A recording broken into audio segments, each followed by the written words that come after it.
a misericórdia de Deus na conotação para que sejamos salvos. A Bíblia diz que a causa de não sermos consumidos, a causa de não sermos destruídos, está totalmente relacionada à misericórdia de Deus. Porque sem a misericórdia de Deus, nossa destruição, nossa ida para o inferno, seria, na verdade, a única opção por quem somos. Por melhor que sejamos, por mais que tenhamos ou que encontremos em nós inúmeras virtudes, a Bíblia diz que todos pecaram e destituídos estão da glória de Deus. Então, no que diz respeito à misericórdia de Deus, o texto diz 3 coisas nos 2 versículos que lemos.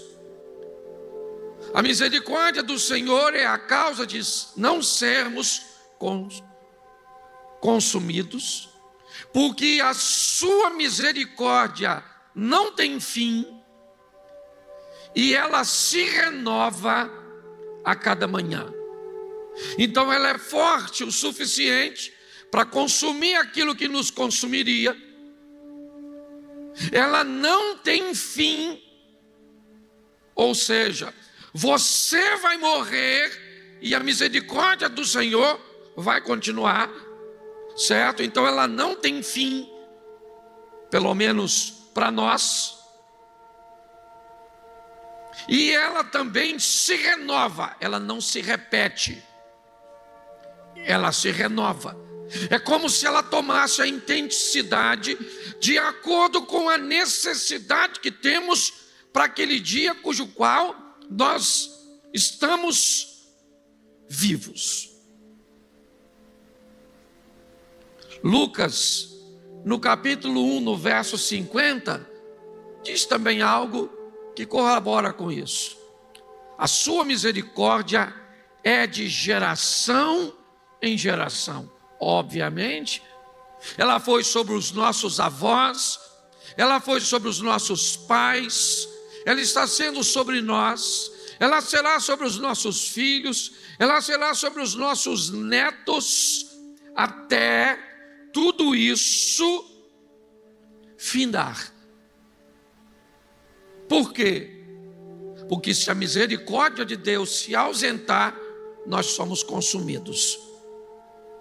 A causa de não sermos consumidos, destruídos, é a misericórdia de Deus. E um Deus tão misericordioso deveria nos ensinar uma coisa. Mateus 9,13. Ide, porém, e aprendei o que significa misericórdia eu quero, e não sacrifício. Porque eu não vim para chamar os justos, mas os pecadores ao arrependimento. Escute só. Olhe bem o que diz esse texto. Jesus está dizendo a esse texto para um grupo de pessoas que estavam indignadas porque Jesus estava comendo na casa do Levi, o discípulo que depois receberia o nome de Mateus. Jesus está dizendo: olha, eu acho melhor vocês voltarem para casa e aprendei o que quer dizer misericórdia, é o que eu quero. O que Jesus está dizendo é o seguinte: vão para casa e descubra que se eu pensasse o que você pensa sobre os outros a respeito de você, você seria consumido.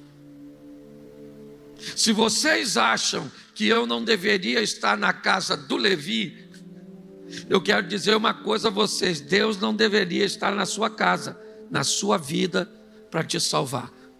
Jesus está dizendo: vocês gostam muito de receber a misericórdia de Deus para ser salvo, mas quando chega na hora de replicar isso e desejar que o outro, que não é muito o seu afeto, que não é muito do seu agrado, certo? Também vai ser salvo, isso lhe incomoda.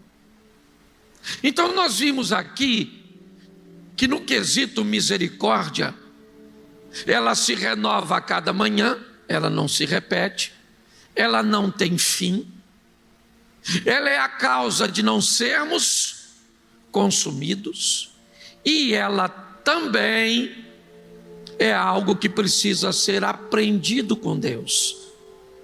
Você recebe, então replica. Só que essa misericórdia, meus irmãos, que nós precisamos todos os dias, que se renova toda manhã, que não tem fim e que precisa ser replicada, é só um modelo de misericórdia. É a misericórdia que diz respeito à nossa salvação. Ela é a única? Não. Tem uma outra misericórdia, que essa misericórdia nós não deveríamos precisar dela com a mesma intensidade que a primeira que eu citei. A próxima misericórdia, ela não é a causa de nós, não sermos consumidos pelo pecado cujo qual está sobre nós. Ela é a misericórdia que nós vamos ter que acionar todas as vezes que fazemos uma besteira. Todas as vezes que fazemos algo errado, nós vamos precisar da misericórdia de alguém, que pode ser revelada na paciência, na tolerância, que pode ser revelada na ajuda, no acolhimento. Mas aí eu pergunto a você: essa misericórdia é a causa de não sermos consumidos? Não. Essa misericórdia não tem fim? Não. Essa misericórdia se renova a cada manhã? Não. Essa é a misericórdia que nós não deveríamos precisar dela. Ela existe, mas não deveria ser acionada, porque ela precisa ser acionada todas as vezes que fazemos algo que não deveria. Será que eu precisaria da misericórdia para manter meu casamento? Sim ou não? Me ajuda aí, prega comigo, arrisca e chuta. Deveríamos precisar da misericórdia, ou vamos precisar dela para manter nosso casamento? Sim ou não? Sim.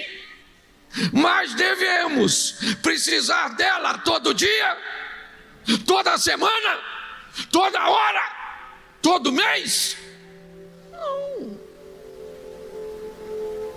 Para criar seus filhos aos pés do Senhor, para ensiná-los no caminho certo, você vai precisar da misericórdia do Senhor? Sim ou não? Todos os dias? Não. Todas as horas? Não. Em todas as situações? Não. Essa é uma misericórdia que nós não devemos precisar todo dia.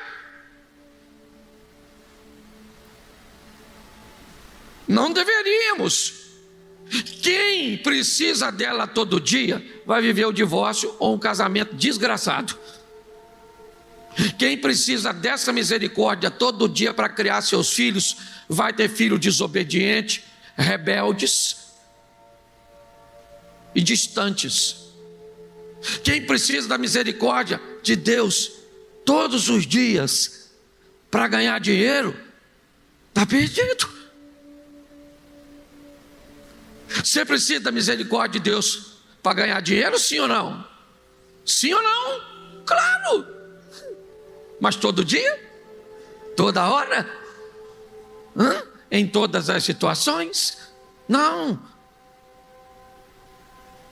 Você precisa da misericórdia de Deus para escolher suas amizades? Sim ou não?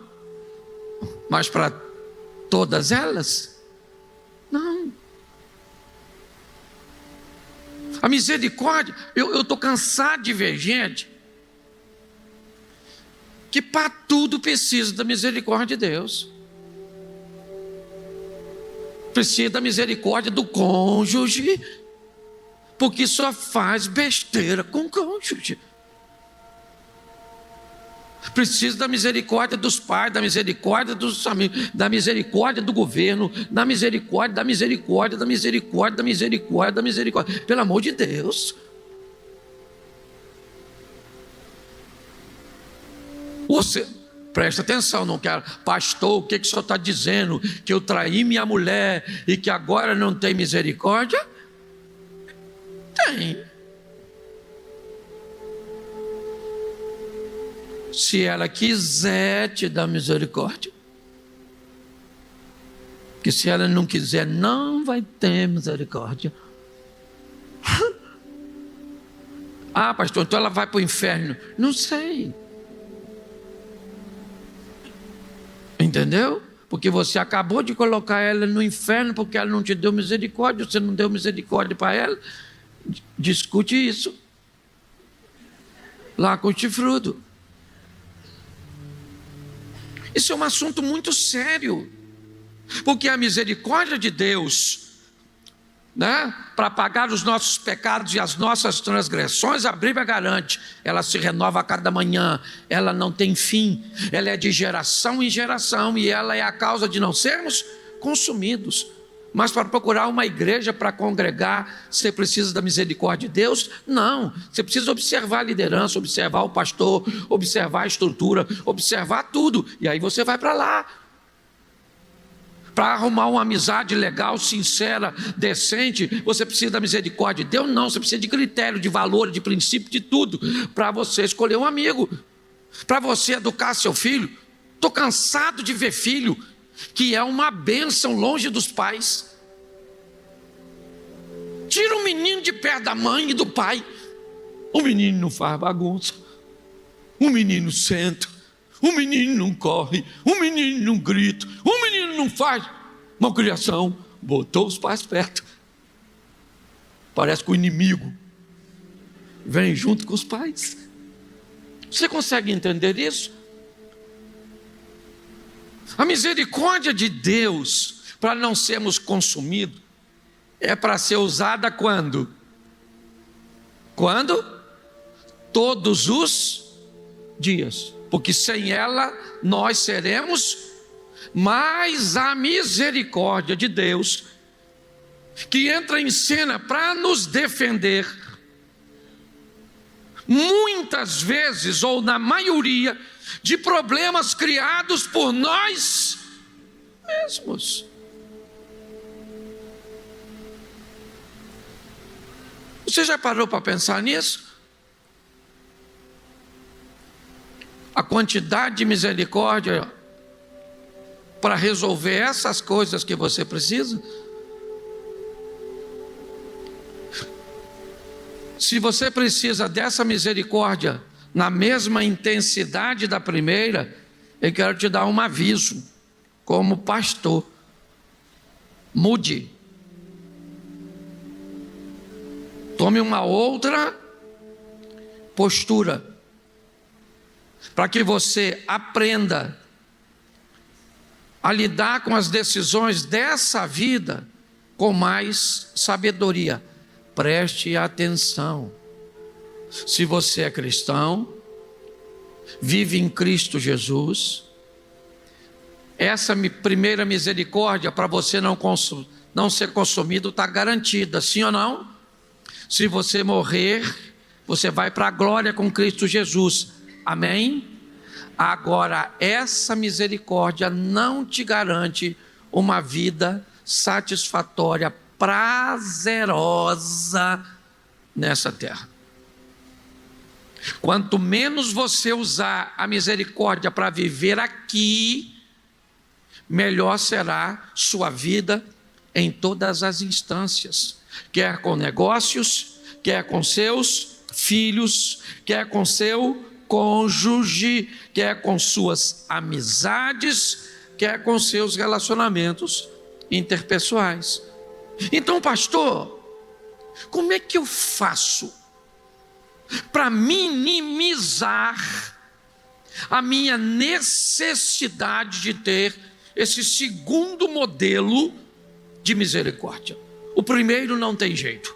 O primeiro, por mais certinho que você seja, certo? Por mais ajustado que você seja, por melhor marido que você seja, por melhor filho, por melhor pai, você é um cidadão de bem, paga todos os seus impostos, você não trai a sua esposa, você é o funcionário exemplar da companhia, você é o melhor crente da igreja.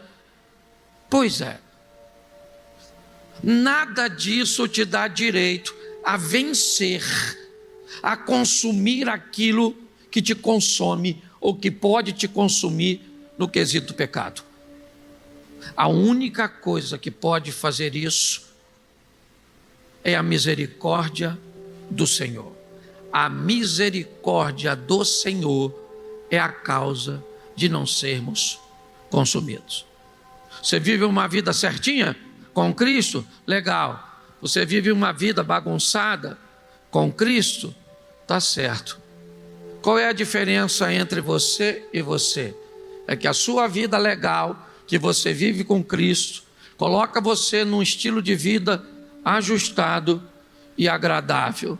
O outro pode até ter coisas que você não tem, mas pela vida desajustada que vive, sempre lhe parece que está faltando alguma coisa. Mas se os dois estão na igreja e são capazes de morrer numa velocidade, certo, que seja suficiente para se acionar a misericórdia, os dois são salvos.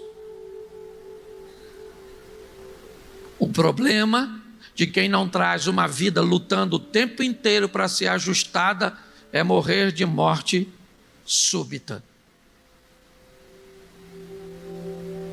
Esse indivíduo pode não ter tempo de acionar essa misericórdia. E por não ter buscado viver uma vida íntegra, eu não posso dar a ele uma sentença, mas eu posso dizer que corre o risco desse indivíduo acabar ter se perdido. Então, como é que eu posso? Pastor, como é que eu posso evitar de usar essa tal de misericórdia aí para corrigir as minhas coisas? Eu vou rapidamente conversar com vocês sobre Provérbios, capítulo 2, do verso 1 ao verso 5. Vou ler ele todo e depois eu volto. Filho meu, se aceitares as minhas palavras e esconder contigo os meus mandamentos, para fazeres atento à sabedoria ao teu ouvido, e para inclinares o teu coração ao entendimento, e se clamares por entendimento e por inteligência, alçares a sua voz, como a prata a buscares, e como a tesouros escondidos a procurares, então entenderás o temor do Senhor e achará o conhecimento de Deus. Volta no verso 1. Filho meu, vamos começar daqui. Filho meu. Vamos lá. Se eu perguntasse a você quem é seu pai, provavelmente você diria o nome próprio dele. Se eu perguntasse a você, ele está vivo ou morto? Seu pai é vivo, Geraldo? Não. Seu pai é vivo, Osias? Sim. Geraldo tem um pai morto, Osias tem um pai vivo. É obviamente que nós estamos falando de uma paternidade terrena. Mas o texto não está falando de um pai biológico. O texto está dando ao ouvinte a informação de que ele é filho. Então, no que diz a Deus, seu pai está vivo e seu pai está vivo. Os dois têm pai vivo, porque Deus está vivo e no trono de sua glória. Então é muito importante que você entenda que a informação primeiro quer dizer quem é meu pai. Isso parece simples, mas não é não. Talvez eu não tenha muito tempo para explicar isso hoje.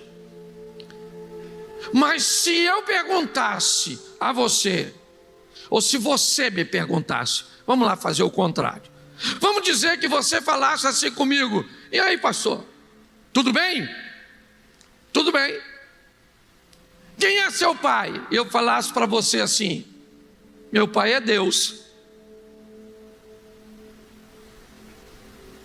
O que iria parecer a você essa frase? Tenta imaginar agora. Iniciamos uma conversa, aliás, nos conhecemos pouco, e você vira para alguém e diz assim: pô, quem é seu pai? E aí a pessoa diz para você: cara, meu pai é Deus, o Todo-Poderoso. Meu pai é Deus. O que você pensaria a respeito dessa pessoa? Pare e pense. Tente aí. O que será que esse cara está querendo dizer? Meu pai é Deus. Deus é pai de todo? Sim ou não? Não. Não. Deus não é pai de todo mundo. Porque está assim de gente que não se sente filho. Está assim de gente que não se comporta como filho. Uma das coisas que faz com que um filho seja reconhecido é a similaridade que ele tem com o pai. Então Deus está dizendo: filho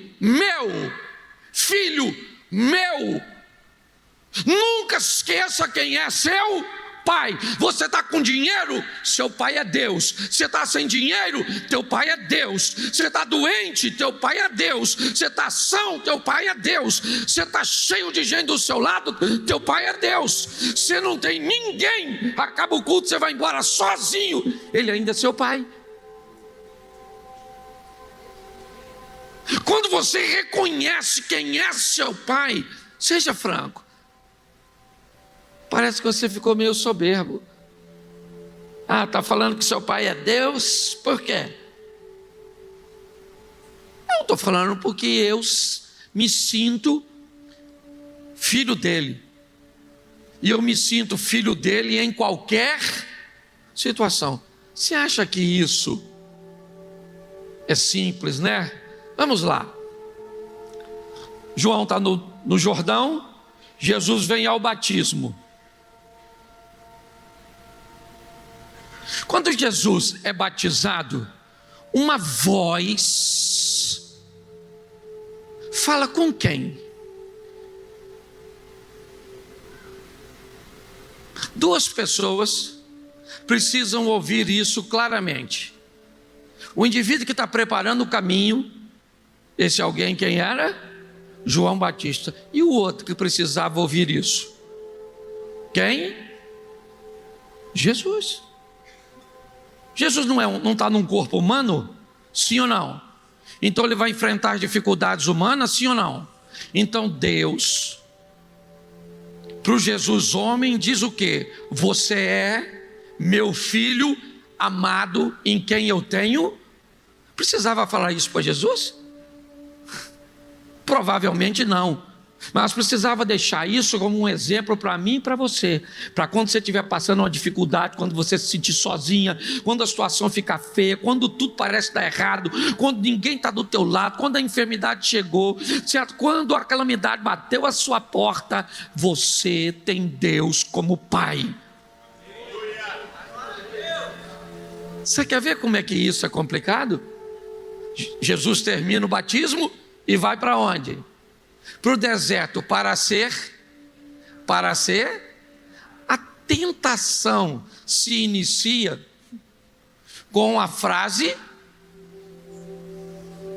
se tu és. Bom, vamos voltar à frase anterior.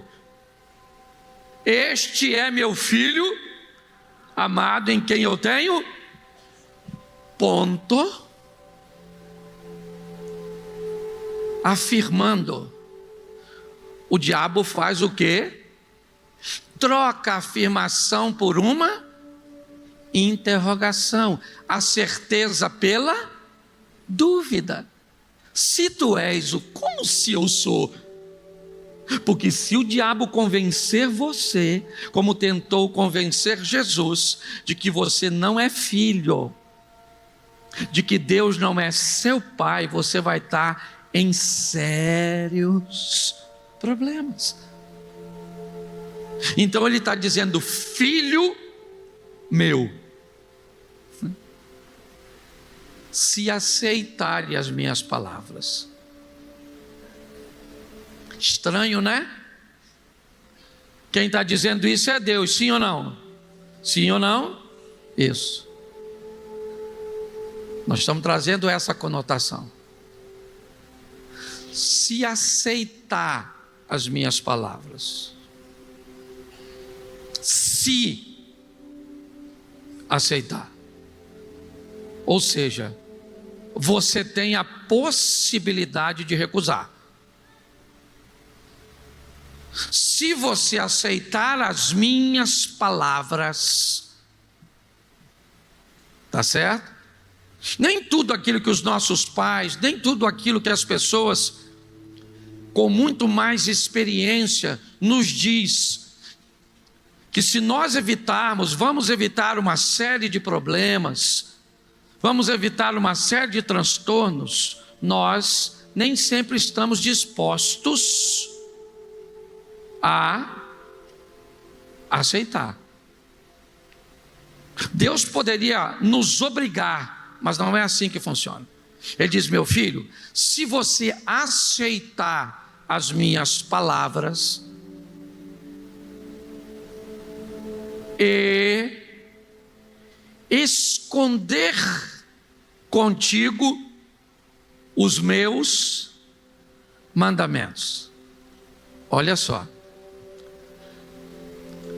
a palavra você aceita, os mandamentos você esconde.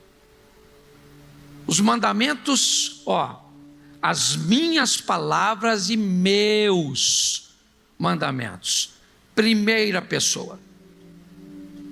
Deus está dizendo: se você, certo, aceitar as minhas palavras e esconder os meus mandamentos, você só usa essa expressão esconder normalmente sobre duas situações. Você só esconde normalmente duas coisas. Para você esconder algo, uma, ele é muito valioso. Duas, ele é muito vergonhoso.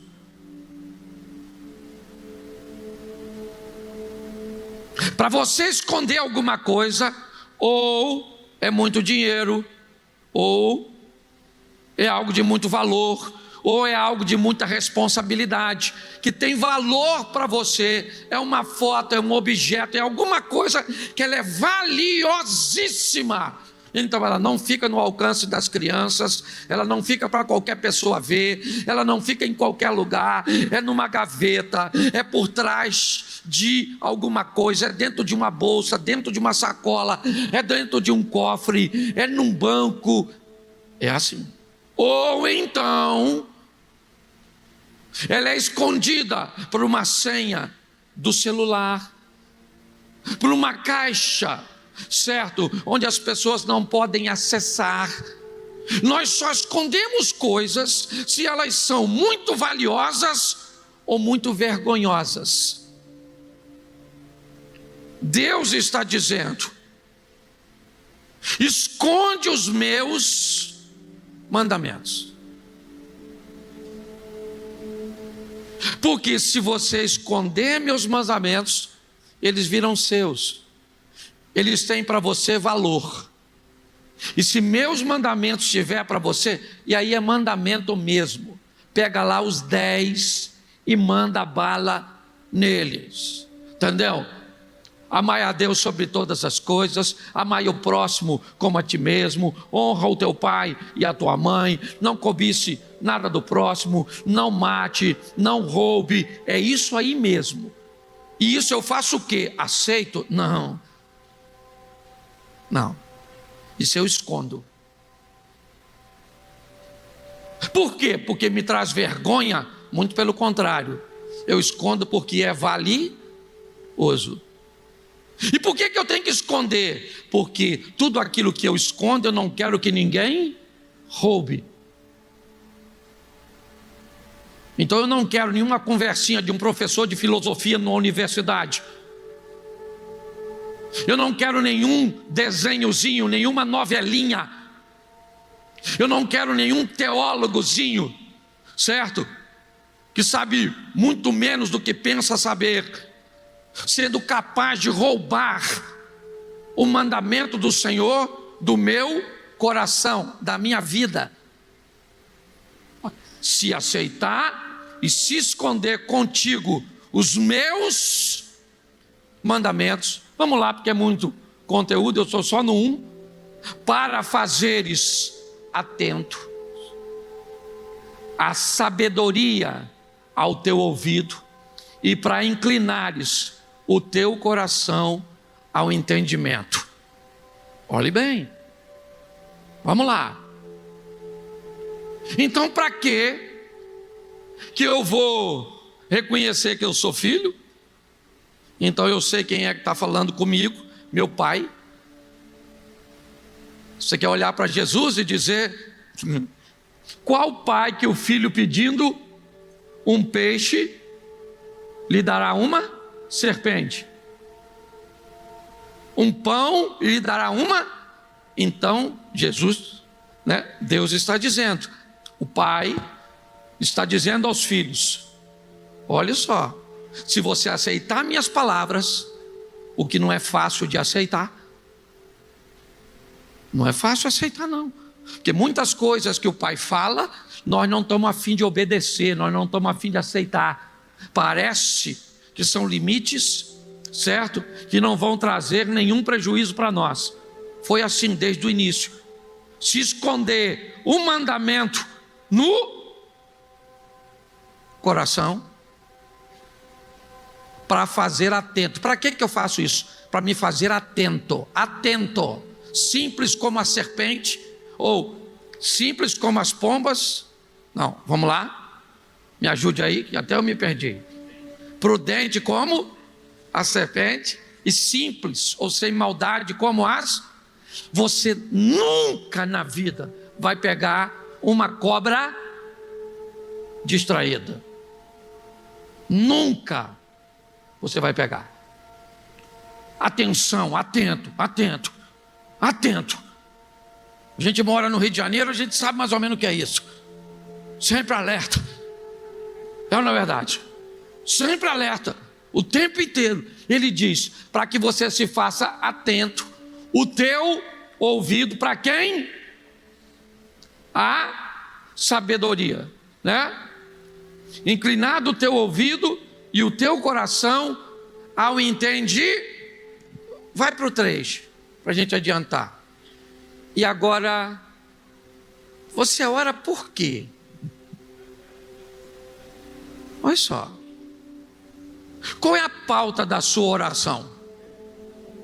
Olha o que ele está dizendo, que o indivíduo que vai precisar pouco da misericórdia de Deus para a vida nessa terra, certo? Olha o que ele tem que fazer. Ele tem que aceitar, esconder os mandamentos, estar atento à sabedoria e o entendimento, e suas orações não é para carro, não é para casa, não, é para entendimento, em algumas traduções, conhecimento e inteligência. Vamos lá, o que é inteligência? Inteligência é a capacidade que vocês, lógico que eu estou trazendo de uma forma bem simples. Inteligência é a capacidade que uma pessoa tem de aprender. Se você ensina uma pessoa e ela pega o ensino com rapidez, ela é uma pessoa inteligente. Se ela tem conhecimento de muitas coisas, ela é considerada uma pessoa culta. O que é cultura? Cultura é a quantidade de informação que uma pessoa tem.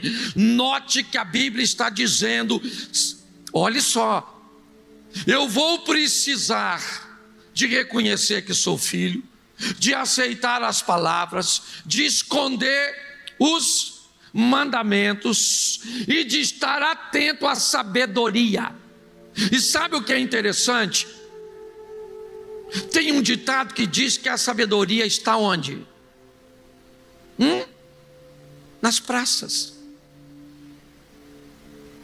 Sabe onde está a sabedoria? Nos 54 anos de casado. Quem vive perto deles, provavelmente,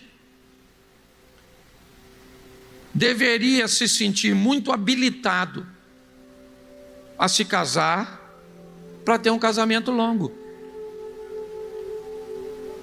Bom, mas a minha área não é essa, não é casamento, eu sou solteiro, eu estou em busca de formação. Então tá bom. A sabedoria está exposta. Porque enquanto inteligência é a capacidade de aprender, cultura é a quantidade de informação que eu tenho, sabedoria é como eu utilizo toda essa cultura que adquiri com inteligência para tornar a minha vida mais agradável. Por isso que o sábio tem uma boa vida e o tolo tem uma vida ruim. Por isso que o sábio sabe que não leva nada daqui e o tolo pensa que quanto mais tiver aqui, mais importante que os outros ele é. E sabe onde está isso?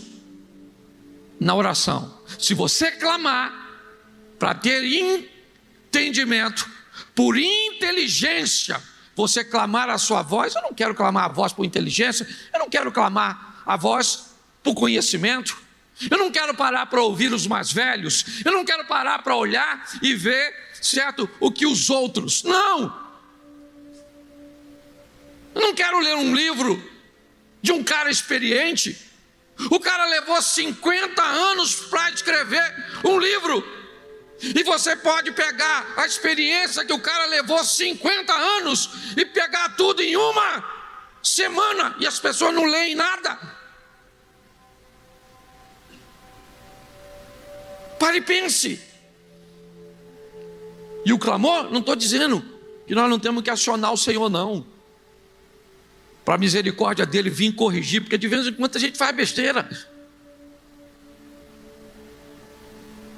Mas tem gente que vive de misericórdia e de misericórdia. Ela pega essa primeira misericórdia que se renova a cada manhã, que deveria ser usada para a salvação, e coloca para as burrices, para as besteiras, para as escolhas erradas que fazem. Então todos os dias, o que a vida dela precisa? De uma borracha no final do dia, para apagar tudo que ela fez de errado durante o dia. Sabe o que vai ter escrito a respeito dela? Nada. Porque o que escreveu de manhã, Deus tem que apagar de tarde. E é assim que funciona. Então ele está dizendo: se você clamardes por entendimento e por inteligência, alçar a sua voz, verso 4. Aí, como a prata a buscares, e como tesouros escondidos a procurares. Como é que você procura um tesouro escondido? Ô gente, tinha um tesouro lá na subida da serra. Vão! É assim que você procura? Como é que você faz? Aí, gente, valeu, tô indo. Vai não, tá cedo, não, tem que ir. Vai fazer o quê? Não vou dar um pulinho ali que eu vou. Mas eu volto. Sim ou não? Se o que está escondido é um tesouro, você vai sair falando que lá tem tesouro? Não. Mas pastor, isso não é egoísmo. Fica tranquilo, porque lá tem tesouro para todo mundo. Você só tem que achar o lugar que ele está. Entendeu? Você não pode pegar meu tesouro, eu não posso pegar o seu. Você é que pode não ir buscar e ter uma vida medíocre, uma vida dolorosa, certo? Ele está dizendo, como a prata a buscares, certo? E como tesouros escondidos a procurares. O último versículo. Então você vai entender o quê? O que você vai entender? O temor do... E acharás... Deixa eu falar uma coisa para você. O cara que encontra aquilo ali, ele vai bem em todas as áreas da sua vida.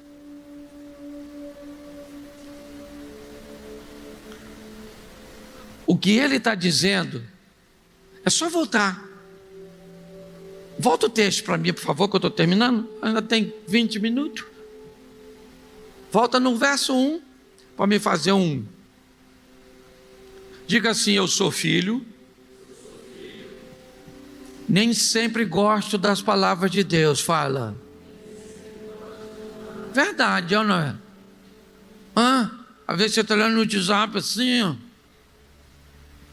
Alguém fez uma fofoca,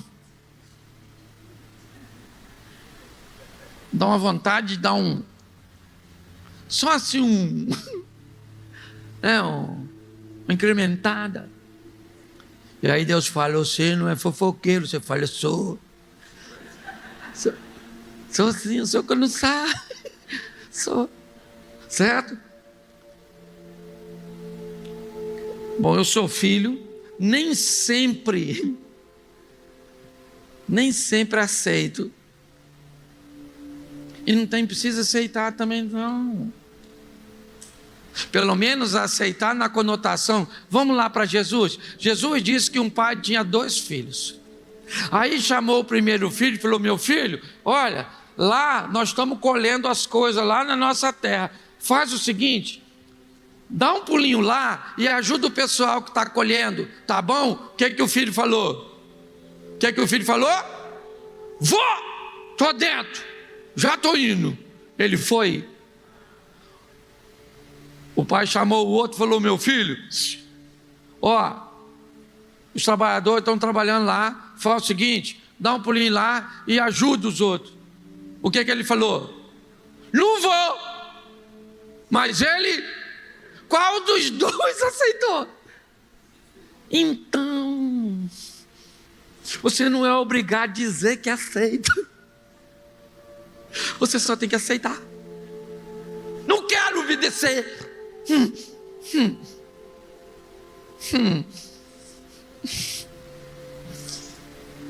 Tá bom, eu vou. Mas eu não quero. Entende? Entendeu? Você sabe muito bem do que eu estou falando. Não me olha com essa cara. Você sabe muito bem quando acontecem essas coisas, certo? Que você não quer, porque aceitar não é sempre agradar. Mas por que você acaba fazendo? Porque os mandamentos deles estão onde? escondido. Onde? Aqui, ó. É ou não é? Dá vontade de você não obedecer, aí quem vem? Os mandamentos, olha. Aí você começa a colocar: não matarás, honra o teu pai e a tua mãe. Note que honrar pai e mãe é tão difícil que tem que ter até promessa. A Bíblia instrui tudo certinho, ó, tá lá, ó, Satanás e a mulher. Olha o que a Bíblia diz: resistir o diabo e fugir da mulher. Olha o que a Bíblia está dizendo. Pensa num bicho perigoso. Mulher, é ou não é verdade? É mais perigoso que o diabo. As mulheres estão rindo dela mesmo, legal. Foi só para... Você consegue entender? Está lá, ó. Esconde contigo, está escondido. Por que eu obedeço? Porque tem algo que está dentro de mim. Às vezes eu nem estou afim de obedecer, mas eu obedeço porque está dentro de mim. Deus colocou, e Deus vai ser honrado por aquilo que está dentro de mim, porque está escondido, ninguém está vendo. Não é se você está afim ou não, é se Deus está escondido dentro de você na palavra dele. É se a palavra dele está lá dentro. Sua mulher não está, seu pastor não está, seu patrão não está, seu pai não está, não tem ninguém lá. Quem tem é Deus, porque ele é seu pai. Está escondido dentro de você. Posso ouvir um amém? E voltei até a pregar tudo de novo, porque o tempo estava sobrando. E para caçar o que? Sabedoria. Sabedoria. Sabedoria tem a ver com qualidade de... Todas as vezes que você vê um sábio, o cara vive bem. Se ele tem muito, ele vive bem. Se ele vive pouco, ele vive bem. Tem sábio vivendo com pouco, tem sábio vivendo com muito, tem tolo vivendo com pouco e tem tolo vivendo com muito. O sábio, certo? Com pouco ele é feliz, sim ou não?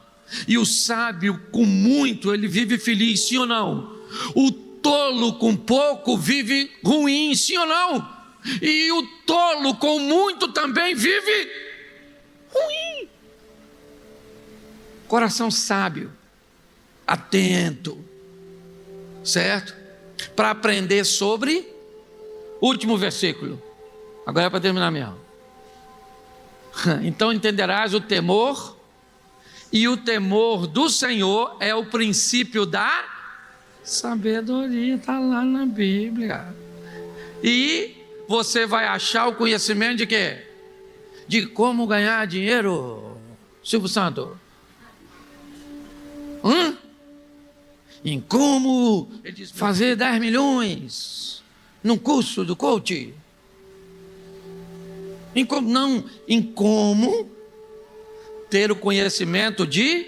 E aí a Bíblia diz: conhecei e prossegui em conhecer quem? O Senhor, a Deus. Todos os dias, ó, conhecei e prossegui em conhecer. Cada dia que você conhece, fica mais fácil. Quem aqui é casado há muito tempo, você chega em casa, olhou para sua mulher, você já sabe. Tá bom, tá ruim, tá chateado, tá com dor de cabeça. Os meninos fizeram bagunça, gastou demais, vai vencer o cartão. Seu marido chegou, só olhou, você já sabe. Olha, já vem outro para cima de mim hoje, ó. Oh, meu Deus, dá livramento desse negócio. Não é? Ou então está irritado, está isso, está aquilo, está aquilo outro. Por quê? Porque à medida que a intimidade vai aumentando, você nem precisa falar mais. Você já ouviu a Bíblia dizer que antes que a palavra chegasse à boca, Deus já sabe. O que é isso? Isso é uma definição de intimidade, não simplesmente de soberania.